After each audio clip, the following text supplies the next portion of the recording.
Hi guys, welcome to this video. आज के video में हम सीखेंगे टाइम को इंग्लिश में देखना। जिस तरह से हम अपने बाकी सभी डे टू डे सेंटेंसेस को इंग्लिश में बोलते हैं, उसी तरह से टाइम को भी इंग्लिश में बोला जाता है। टाइम को इंग्लिश में बोलना, इसे सीखना आपके लिए क्यों जरूरी है?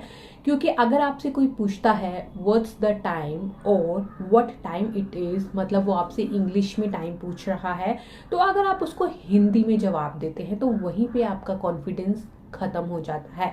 तो जरूरी है कि आप उस हर एक चीज को सीखें जो हमारी डे टू डे कॉन्वर्सेशन का पार्ट है। तो बेटर है, अगर आप इंग्लिश बोलना सीखना चाहते हैं, आप टाइम को भी इंग्लिश में बोलना सीख लें। टाइम को इंग्लिश में बोलना बेहद आसान है। सिर्फ एक चीज है जो आपको आनी चाहिए, वो है ये जो नंबर्स हैं 1 2 3 1 2 3 4, इन्हें आप इंग्लिश में बोल सकते हैं। एटलीस्ट 60 तक आपको ये नंबर्स इंग्लिश में आने चाहिए। अगर आपको नहीं आते हैं तो सबसे पहले आपको इन नंबर्स को इंग्लिश में बोलना सीखना होगा। तो चलिए शुरू करते हैं हमारा आज का वीडियो। टाइम को इंग्लिश में बोलने के लिए आपको 3 वर्ड्स को ध्यान में रखना होगा। फर्स्ट वन है half past, second one quarter to and third one is quarter past. हम शुरू करते हैं कि अगर एक कंप्लीट आवर होता है तो हम उसको इंग्लिश में कैसे बोलते हैं। जैसे कि 1 बज गई है तो हम उसे बोलते हैं 1 o'clock। ऐसे ही 2 बज गई है 2 o'clock, 3 o'clock and so on. तो ये तो हुआ कि कंप्लीट आवर अगर होता है तो हम उसको कैसे बोलते हैं। अब हिंदी में हम बोलते हैं 1:30 बज गई है, 2:30 बज गई है, 3:30 बज गई है, मतलब 1:30 हुए हैं। तो इंग्लिश में हम इसके लिए यूज करते हैं हाफ पास्ट। हाफ पास्ट, उसके बाद जितना भी घंटे का हुआ है, जैसे मतलब 1:30 बजी है तो हाफ पास्ट 1, 2:30 बजी है हाफ पास्ट 2, 3:30 बजी है half past 3 and so on. इसी तरह से आप बोलते हैं। नेक्स्ट वन है 1:15, 2:15, 3:15। हिंदी में हम ऐसा बोलते हैं, इंग्लिश में हम इसे बोलेंगे क्वार्टर पास्ट। 15 मिनट के लिए हमने यूज किया quarter. Quarter past 1, quarter past 2, quarter past 3 and so on. इसी तरह से आप बोलते जाएंगे 1:15, 2:15, 3:15। अब हम हिंदी में ये भी बोलते हैं 1:15, 1:15, 2:15, तो इसे हम बोलते हैं quarter to 1, quarter to 2, quarter to 3। तो एक एग्जैक्ट नंबर हमने सीखा, 1 बजी है, 2 बजी है, 1 o'clock, 2 o'clock।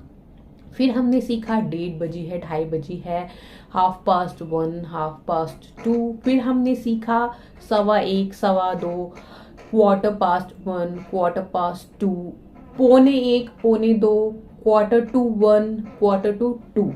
मेजर जो हमारा टाइम का, जो हमारा इंग्लिश की रीडिंग का है, इसी में कवर हो जाता है। उसके बाद आता है कि कुछ बजकर कुछ मिनट हुए हैं। जैसे हम हिंदी में बोलते हैं 1:10 हुए हैं, तो इसे हम इंग्लिश में बोलते हैं 10 minutes past 1, 10 minutes past 1। या फिर आप मिनट्स को हटा के सीधा भी बोल सकते हैं 10 past 1। 1:20 हुए हैं, 20 past 1। 1:40 हुए हैं, 40 past 1। तो इसका मतलब जितने भी मिनट हुए हैं हमने बोला 40 past 1।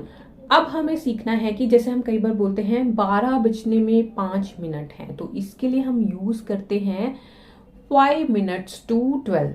अब हमने 2 यूज किया, 5 minutes to 12। 12 बजने में 5 मिनट्स हैं, 12 बजने में 20 मिनट्स हैं, 20 minutes to 12।